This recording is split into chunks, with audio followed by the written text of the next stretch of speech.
Coffee with Rajendran நிகழ்ச்சியை தொடர்ந்து பார்த்து கொண்டிருக்கிற என் சொந்தாச்சாரர்களுக்கு எனது அன்பு வணக்கம். 2 மாத காலங்களில் நான் உங்களை சந்திக்க முடியாமல் போய்விட்டது. அதற்கு காரணம் என் வாழ்க்கையில் எனக்கு ஏற்பட்ட 2 பெரிய சோக நிகழ்ச்சிகள் தான். ஒன்று, எனக்கு திடீரென ஸ்ட்ரோக் ஏற்பட்டு மருத்துவமனையில் அனுமதிக்கப்பட்டேன். அது சிகிச்சை முடிந்து நான் வீடு திரும்புவதற்கு 1 மாத காலம் ஆகியது. அதன் பிறகு 1 மாதத்தில் எனது மனைவி திடீரென்று காலமானார்.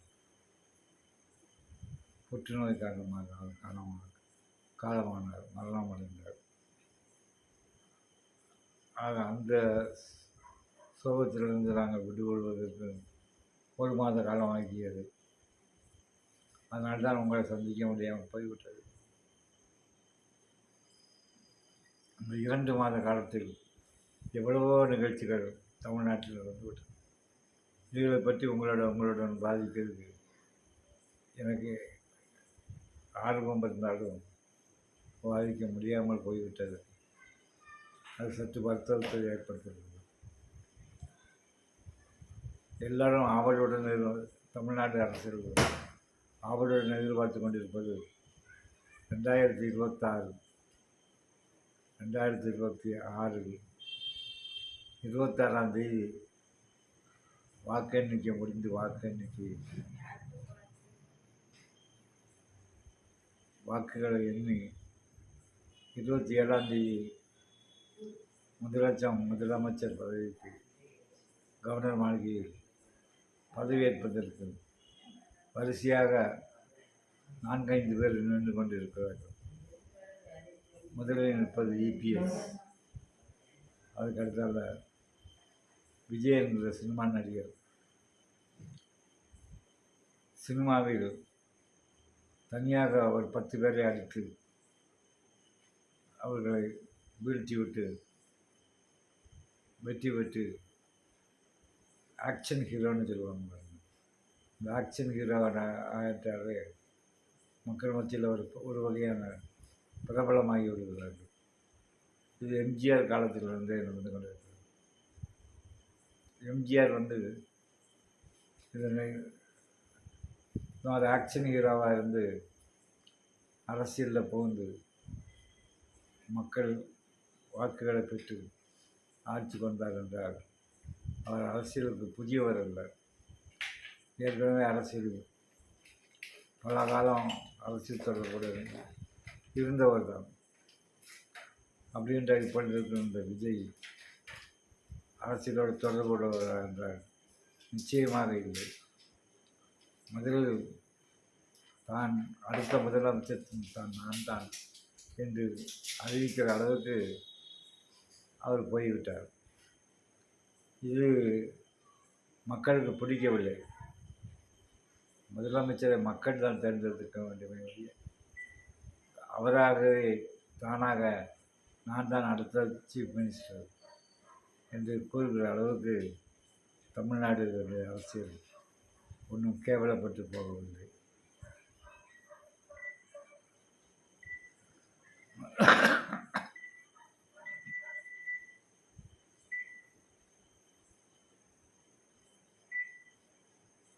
இதுபோல் சினிமா நடிகர்கள் அரசியலுக்கு வந்து எவ்வளவு சிரமப்பட்டார்கள். அவருடைய எதிர்காலம் ஒன்றிவிடாமல் போய்விட்டார்.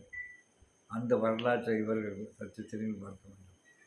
உதாரணத்திற்கு விஜயகாந்த், அவருடைய அரசியல் வாழ்க்கை, அவர் இதைவிடவும் மிகப்பெரிய செல்வாக்குடன் அரசியலுக்கு வந்தார். அவருடன் கூட்டி செல்வதற்கு ஜெயலலிதா அம்மையார், முத்தமிழ் அறிஞர் கருணாநிதி போன்றவர்கள் எல்லாம் தயாராக இருந்தார்கள். அப்படி இருந்தும் அவரால் தமிழ்நாட்டில் ஆட்சிக்கு வர முடியவில்லை. ஒரு தொகுதியில் நின்று ஜெயிக்க கூட முடியவில்லை. அந்த நிலைதான் விஜய். முதலில் நீங்கள் எம்எல்ஏ ஆக வேண்டும். எம்எல்ஏ ஆனால்தான் முதலமைச்சர் பதவிக்கு போக முடியும். நீங்கள் எம்எல்ஏ ஆவதற்கு தமிழ்நாட்டில் ஏதாவது ஒரு தொகுதியில் நின்று வெற்றி பெற வேண்டும். அப்படி ஒரு தொகுதி உங்களுக்கு கிடையாது. ஆனால் நீங்கள் எந்த தொகுதியில் நிற்க போகிறீர்களோ, எந்த தொகுதியில் நீங்கள் வெற்றி பெறப் போகிறீர்கள். அப்படியே நின்றால் நீங்கள் வெற்றி பெறப் போவதில்லை. மக்கள் உங்களுக்கு வாக்களிக்க மாட்டார்கள். இந்த நிலையில் நீங்கள் எம்எல்ஏ ஆக முடியாத நிலையில் எப்படி முதலமைச்சர் ஆக முடியும்? அதையெல்லாம் வெறும் கனவு, வெற்று கனவு கொண்டு இருக்கிறீர்கள். அதை வந்து வரிசையாக அடுத்த சீஃப் மினிஸ்டர் நான் தான் என்று சொல்லி ஏராளமானவர்கள் வரிசையாக இருக்கிறார். இபிஎஸ், விஜய், சீமான்,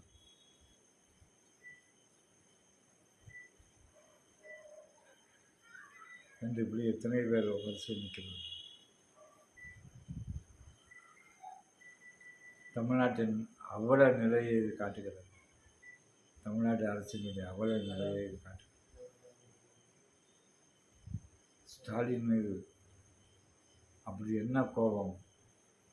அவர் அவ்வளோ மோசமான ஆட்சியாக தமிழ்நாட்டில் செய்து கொண்டிருக்கிறார். நிச்சயமாக இல்லை. எவ்வளோ திட்டங்கள் மக்களுக்கு, குறிப்பாக பெண்களுக்கு பயன் தருகிற வகையில் பல திட்டங்களை அவர் நிறைவேற்றணும். இதெல்லாம் முடியுமா என்கிற நிர்ணயித்தார்கள். அவைகளை அனைத்தையும் முடியும் என்று நிரூபித்து காட்டினார். ரேஷன் பொருட்களை வயதானவர்கள் ரேஷன் கடைக்கு சென்று அந்த பொருட்களை பெற்று வீடு திரும்புவது அது மிக ஒரு கடினமான செயலாக இருந்தது. அதை மாற்றி இப்போ நாங்களே வீடுகளுக்கு நேரடியாக நாங்களே கொண்டு பொருட்களை கொண்டு உங்களுக்கு தருகிறோம் என்று எல்லா கட்சிகளும் சொன்னார்கள். ஆனால் எந்த கட்சியும் நிறைவேற்ற முடியாது. உதாரணத்துக்கு விஜயகாந்துக்கு அப்படி ஒரு எண்ணம் இருந்தது. ரேஷன் இருக்கிற மக்களுக்கு நேரடியாக அவர்கள் இல்லங்களுக்கே சென்று கொடுக்க வேண்டும் என்ற எண்ணம் விஜயகாந்துக்கு இருந்தது. ஆனால் அவர் ஜெயலலிதா அம்மையாரோட கூட்டணி வைத்து அந்த கூட்டணி வந்து ஆட்சியில் அமர்ந்த பொழுதும் அதை அவரால் நிறைவேற்ற முடியவில்லை. ஆனால் ஸ்டாலின் அதை நிறைவேற்றி காட்டியிருக்கிறார். இப்படி வீடுகளுக்கு ரேஷன் பொருட்கள் தந்துவிட்டு போகிறார். அது மிகவும் ஒரு பயனுள்ள திட்டமாக முதியவர்களுக்கு, வயதானவர்களுக்கு தருகிறது. இப்படி பல திட்டங்களை அவர் வைத்திருக்கிறார் மக்களுடைய பலனுக்காக. இவ்வளவு செய்தும் அவர் ஆட்சி சரியில்லை என்று சொல்லி நீங்கள் ஆட்சி வர பார்க்கிறீர்கள். நீங்கள் வந்தால் என்னென்ன செய்வீர்கள் என்பதை இதுவரை நீங்கள் வெளியே சொல்லவில்லை. உங்களுடைய நோக்கம் என்ன? உங்களுடைய டார்கெட் எதை நோக்கி நீங்கள் செய்கிறீர்கள்? எதை நோக்கி தமிழ்நாட்டை எடுத்துக்கொண்டு போக வேண்டும் என்று நினைக்கிறீர்கள்? மக்களுக்கு என்ன நன்மைகளை செய்வதற்கு நீங்கள் தயாராக இருக்கிறீர்கள் என்பது எல்லாம் இதுவரை சொன்னதில்லை. வெறுமனே நாங்கள் ஆட்சியை பிடிப்போம், ஸ்டாலினை வீட்டுக்கு அனுப்புவோம், இதை மட்டும்தான் சொல்லிக்கொண்டே இருக்கிறீர்கள் ஒவ்வொரு மேடைகள். நீங்கள் என்ன செய்வீர்கள் என்பதை பற்றி இதுவரை விஜய் சொன்னதே இல்லை. இந்த நேரம் மக்கள் எப்படி அவருக்கு வாக்களிப்பார்? நிச்சயமாக வாக்களிக்க மாட்டார்கள். அதை முதலில் விஜயை புரிந்து கொள்ள வேண்டும். முதலில் அவருக்குன்னு நின்று ஒரு தொகுதியை தயார் செய்ய வேண்டும். அந்த தொகுதியில் நின்று அவர் வெற்றி பெற வேண்டும். அதுக்கெல்லாம் அவர் தயாராகும்.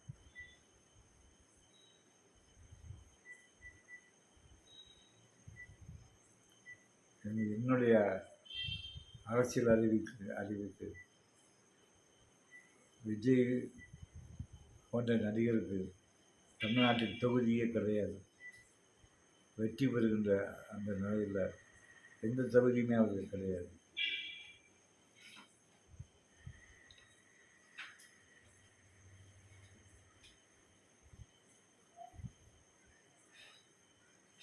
ஆக இன்னும் பல விஷயங்களை தொடர்ந்து நாம் விவாதிப்போம். அதுவரை உங்களிடமிருந்து விடைபெறுவது ராஜேந்திரன். நன்றி.